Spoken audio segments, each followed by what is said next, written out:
Welcome to Fun Flicks with Heavy Hearts. Beside my channel's niche, we cannot stay silent today. Our hearts are heavy, our voices are shaking, and our souls are devastated by what happened. A place meant for learning, safety, and dreams was turned into a scene of fear, bloodshed, and unbearable loss.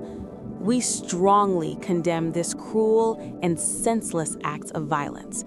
No words can truly heal the pain left behind. No explanation can justify the lives taken, and no family should ever receive such a heartbreaking call.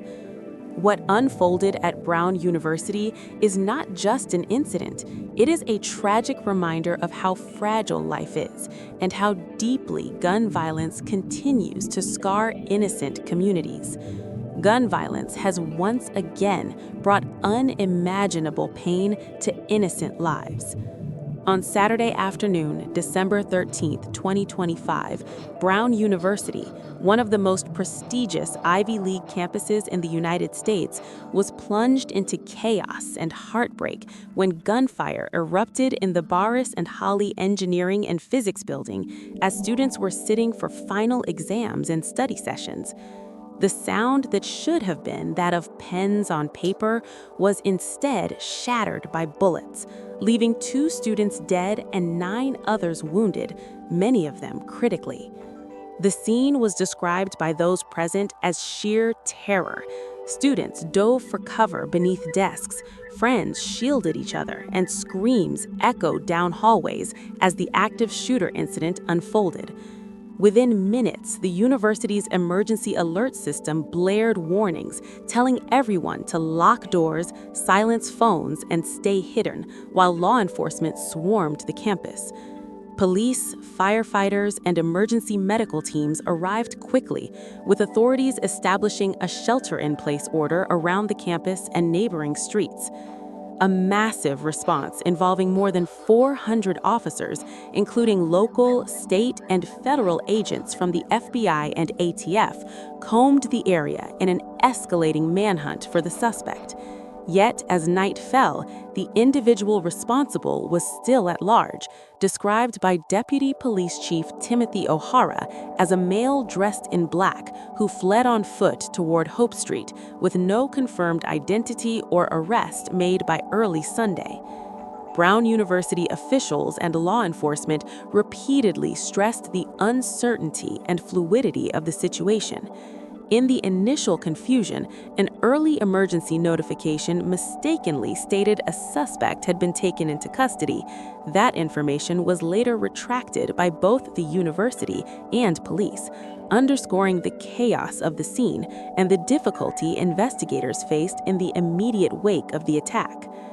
University President Christina Paxson, visibly shaken, expressed profound sorrow, saying she had been informed that the 2 deceased victims were students and that there are truly no words that can express the deep sorrow we are feeling for the families and community affected by such senseless violence.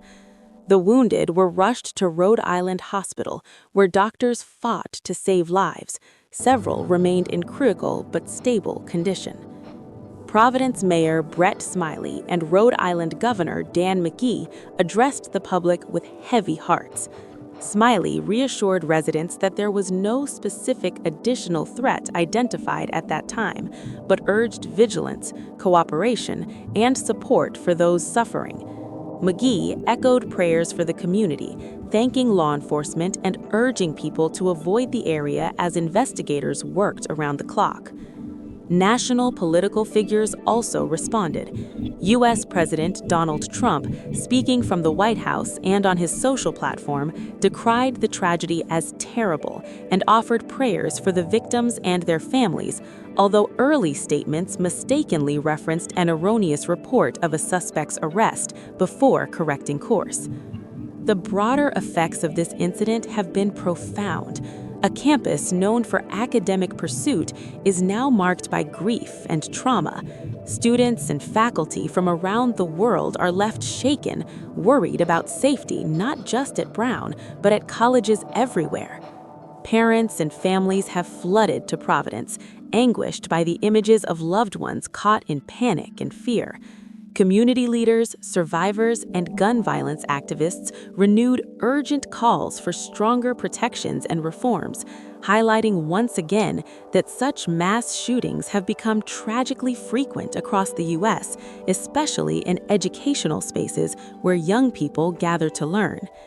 As the investigation continues, law enforcement is analyzing hours of surveillance video, canvassing neighborhoods, and urging anyone with information to come forward.